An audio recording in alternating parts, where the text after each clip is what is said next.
Professor Ives Gandra da Silva Martins, nós estamos muito felizes de sermos aqui, a Arceminas está sendo aqui recebida pelo professor Ives Gandra, seguramente um dos maiores ou o maior jurista, o maior pensador, que é também poeta deste Brasil cheio de problemas.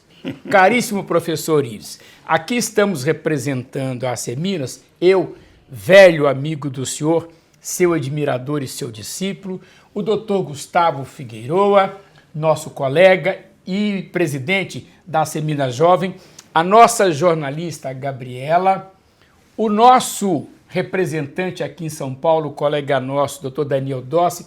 Estive com o senhor há pouco tempo e encomendei do senhor uma palestra no nosso seminário permanente desenvolvido lá na Arceminas, cujo título é exatamente o professor Ives.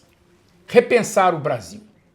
As reformas políticas, as reformas que o Estado brasileiro reclama e que nós sabemos. O senhor é autor das melhores ideias para nos conduzir, bem conduzir nesse caminho. Jurista, cidadão, intelectual, poeta, pensador, o nosso projeto, o Projeto Arceminas, professor Ives, defendendo reformas do Estado, não estaria completo sem ouvi-lo. O senhor tem a palavra. Em primeiro lugar, eu quero agradecer aí as palavras do meu queridíssimo amigo José Anchieta, grande advogado. Hoje, no Brasil, o grande problema é que Minas, eu sou do comercial de Minas Gerais, eu sou da Associação Comercial de São Paulo, Conselho Superior, há mais de 30 anos, e a nossa associação é antiga, como é de Minas Gerais, fez esse ano 130 anos. E nós, das associações comerciais, é que representamos o início da conjunção de empresários no Brasil. Fiesp, federações, agricultura, tudo veio das associações comerciais. Do nosso trabalho inicial, principalmente o que fazemos hoje, não é? Com os médios e pequenos empresários, que são aqueles que, enfim, serviam como espécie de veias capilares, não é? De todos os cidadãos do nosso organismo empresarial. E o problema do Brasil hoje, indiscutivelmente, é o problema de um Estado pesado. Eu dizia em 1991, depois de um artigo que eu escrevi no Estado de São Paulo, que a federação não cabia no PIB. Não cabia mesmo. Nós fomos criando uma federação de tal forma grande, uma burocracia absolutamente esclerosada, não a burocracia profissionalizada, que é o que nós desejamos, daqueles que prestam concurso e vão crescendo, mas aquela dos amigos do rei, que vão enchendo as repartições, as companhias estatais, etc. E eu dizia, quando escrevi este título, O Custo Político da Federação, em 1991, o Ulisses me ligou e disse: professor, eu peço que eu vou ser o relator da Constituinte, da revisão constitucional de 93. Eu acho que isso nós precisamos fazer. Eu acho que é uma Constituição cidadã, com direitos e garantias individuais. Nós demos equilíbrio de poderes, já não haverá mais um poder dominante. Era o sonho dele. Hoje eu tenho minhas dúvidas se esse sonho se realizou. Mas o dado é que precisamos reduzir a federação. E aquela expressão depois começou a circular que a federação não cabia dentro do PIB. Porque a reforma do Estado é fundamental.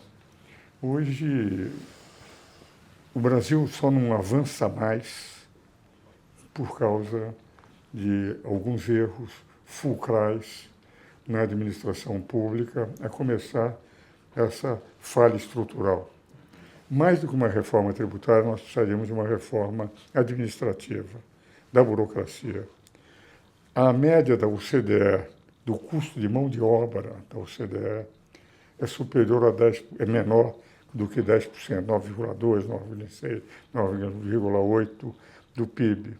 No Brasil, nós temos variados entre 13,2%, 13,6%. Quer dizer, o custo político, o custo do Brasil, para isso que o governo é obrigado a fazer. Obrigado a aumentar a tributação e aumentar o endividamento. Nós aumentamos no governo do presidente Lula 4% do nosso endividamento, os 440 bilhões de reais, que é o povo que vai ter que pagar, porque se gastou, e a máquina inchou. 23 ministérios para 39, nós passamos a ter gastos sem controle, o arcabouço arrebentou o teto de gastos do presidente Michel Temer. O que caracteriza uma federação? A federação é caracterizada, em primeiro lugar, por uma autonomia política. Em segundo lugar, pela autonomia administrativa, de se poder administrar, criar os cargos, as secretarias, etc. Tudo isso depende do quê? Da autonomia financeira. Sem autonomia financeira, não há federação, há províncias. O que a reforma tributária vai trazer? Para o comércio, para os serviços e para a agropecuária, um aumento de carga tributária. Mas o que é pior? O pacto federativo cai. No momento em que a média dos estados de receber ICMS é de 88%, 88% da receita média de todos os estados do Brasil é do ICMS. Ele deixa de ser administrado por cada estado e passa a ser administrada por um comitê gestor, que vai representar, com 54 delegados, 5.569 municípios, 26 estados e um Distrito Federal. Quem vai mandar no Brasil, nos estados, vai ser o comitê gestor. Vai aumentar, já está aumentando, nós estamos aumentando agora juros sobre capital próprio, que é um absurdo, porque na prática, ou eu peço dinheiro emprestado para os acionistas, ou eu peço dinheiro emprestado para os bancos. Se eu não posso deduzir os acionistas, eu vou pedir para o banco, vai ficar muito mais caro e vai encarecer a vida da empresa.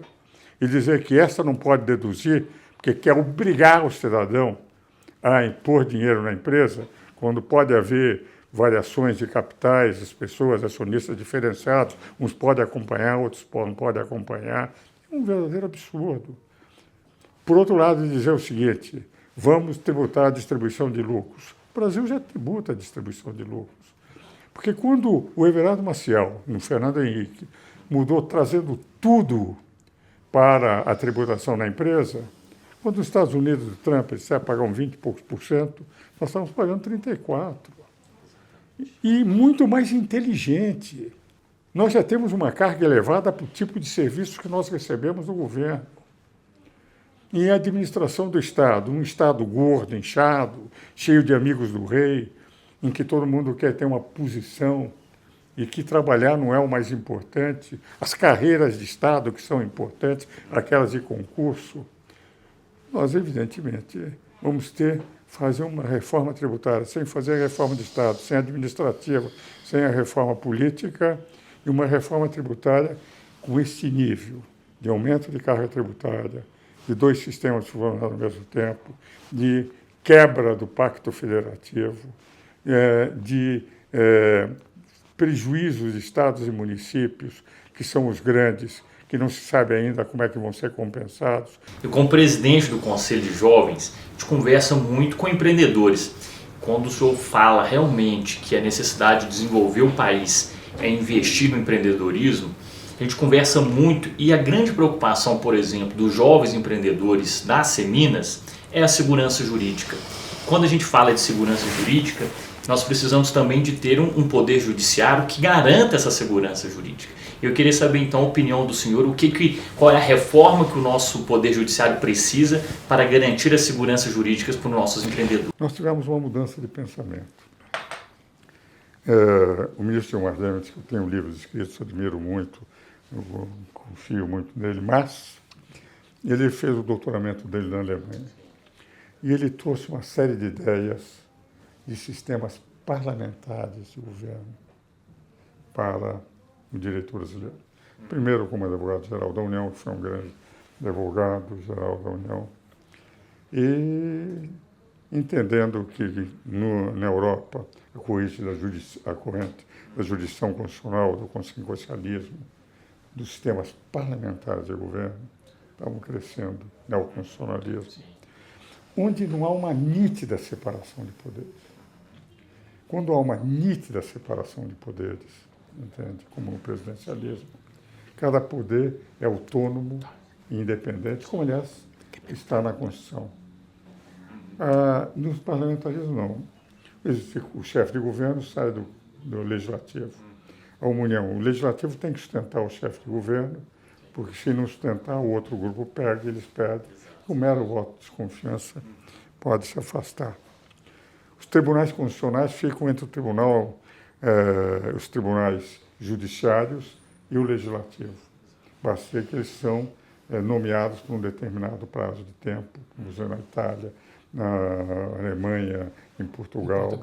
E funcionam quase como uma espécie de comissão de Constituição e Justiça fora do legislativo. Agora, então, essas ideias de que pode haver uma interlocução própria dos sistemas parlamentares de governo não existem no sistema presidencial. E nós viemos de um regime que tinha um poder superior, que era o poder executivo. Governava por decretos-leis, o legislativo, no judiciário nunca chegavam ações de incidentes de inconstitucionalidade, porque o Procurador-Geral da República era também advogado-presidente. Então não dava. Então, quer dizer, não era a culpa do Supremo, é que o sistema constitucional era. Nós queríamos uma liberdade, 3 poderes. O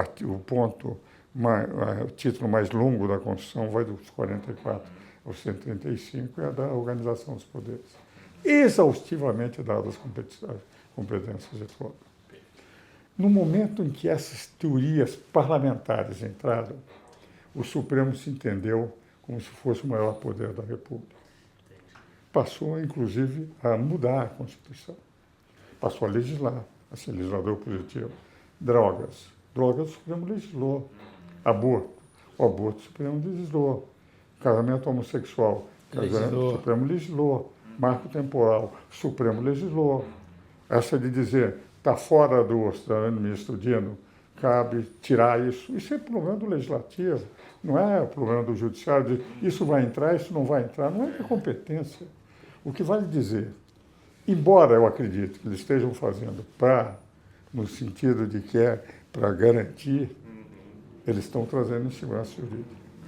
E no momento em que também passaram a ter uma preferência pelo Poder Executivo e da esquerda, 7 dos ministros, que são bons ministros, foram indicados pelo PT.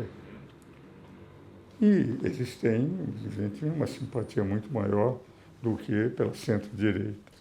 Meu caro professor Ives Gandra, a Seminas espera recebê-lo assim que puder em Minas Gerais, porque o senhor realmente merece todas as homenagens. Mas nós queremos agradecer mesmo, com uma alegria incomum, na exata medida em que o pensamento das Seminas segue exatamente as pegadas do pensamento de Vossa Excelência. 2 pesos e 2 medidas não é medida de lei, portanto não pode ser medida de democracia, não é? Não tratar com os devidos rigores aqueles que interna ou externamente cometam delitos é uma prática também não condizente com a democracia. De modo que a pregação das Seminas, no caminho que as Seminas trilha nesse simpósio permanente que vai terminar ali por janeiro ou fevereiro, levando a palavra do senhor. O que nós precisamos na construção de um novo Brasil passa por uma reforma constitucional ou o senhor acha que necessário seria um outro estatuto constitucional? Eu tenho muito medo de uma nova Constituição. Sim. Eu passei aqueles 20 meses para comentar e às vezes pode sair uma emenda pior que o soneto. Entende? Eu preferiria mudanças pontuais.